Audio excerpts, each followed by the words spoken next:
Attention everyone, आजच्या आपल्या कार्यक्रमाची शोभा वाढवायला आपण एका स्पेशल गेस्टला इथे इन्व्हाइट केले। एक फेमस इंडस्ट्रियलिस्ट आहेत, ऑफकोर्स तुम्ही सगळेजण त्यांना ओळखत असालच। जोरदार टाळ्यांनी स्वागत करूया मिस्टर जयंत कानेटकर यांचं। Thank you so much.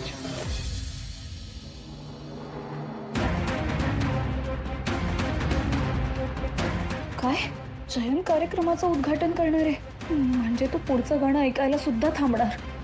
तेव्हा प्लीज आता तूच मला सांग काय करू मी।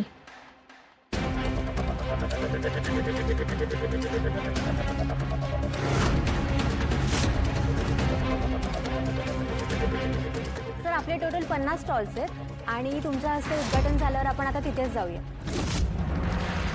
मी तुम्हाला प्रत्येक स्टॉलची सविस्तर माहिती सांगेन। 2 minutes।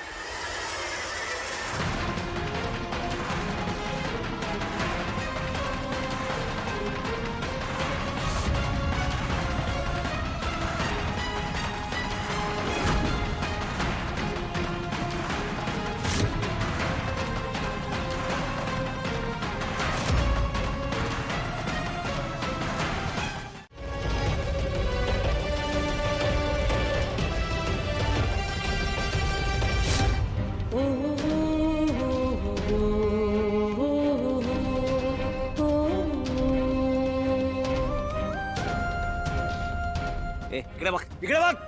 तुला बोललो ना त्याकडे बघायचं रे। बघ का माझ्या मुलीकडे। सिद्धिराज, असं काय करताय तुम्ही? तुम्ही का मारताय उगाच त्यांना?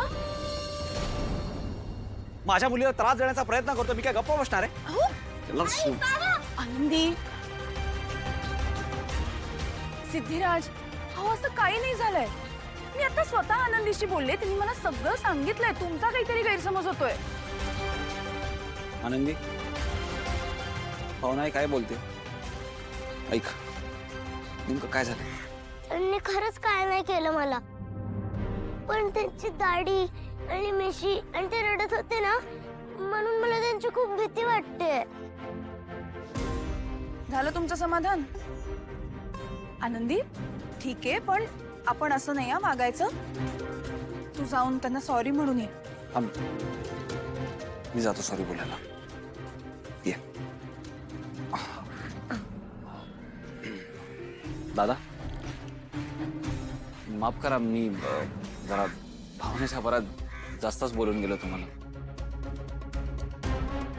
नाही म्हणजे मला असं वाटलं की तुम्ही माझ्या मुलीला घाबरवण्याचा प्रयत्न करताय म्हणून मी केलं तसं। माफ करा, सॉरी। सॉरी काका। काका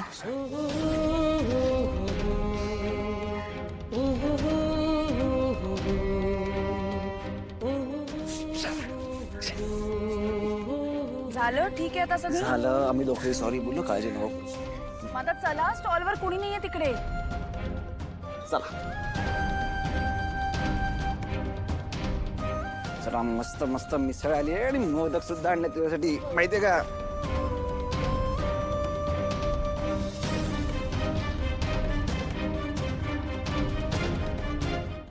विश्वा ऐक ना, मला खरंच खूप टेन्शन आलंय। अरे मी नाही गाणं गाऊ शकत या कार्यक्रमामध्ये। तू जयंत येते,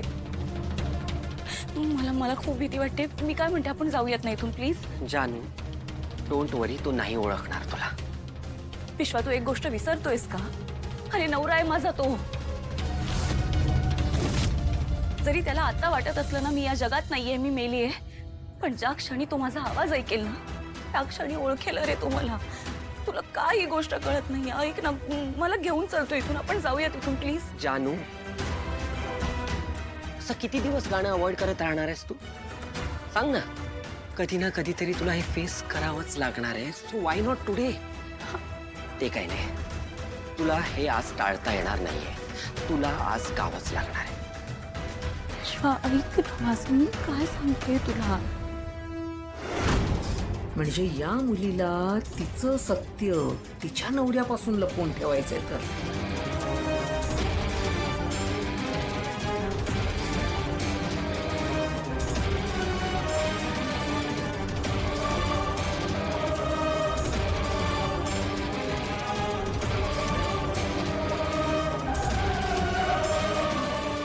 कामिनी, तू काय मूर्खासारखी त्या स्केचच्या मागे धावत बसलीस.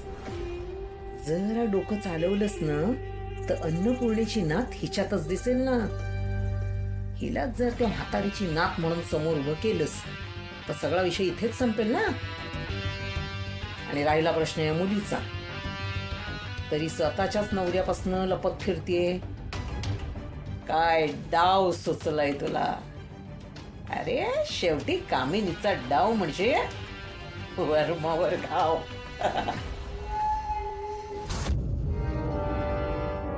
आई काय झालं आहे? कुठे तो स्केच आर्टिस्ट अजून कसा नाही आलाय? हा, अरे मला तर काही कळत नाहीये. काही प्रॉब्लेम तर झाला नसेल ना? नाही अगं उगाच असा का विचार करतेस तू? असं काही झालेलं नसेल. मग आला कसा नाही अजून?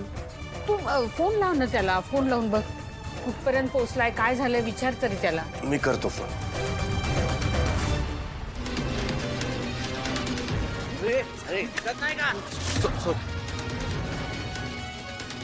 आई त्याचे बरेच मिस कॉल येऊन गेलेत मगाशी. म्हणजे तुला कळलं कसं नाही? अगं फोन सायलेंटवर होता माझा. अरे काय राजन, हे एवढं महत्वाचं असताना तू फोन लाव त्याला. फोन लाव. हो मी करतो.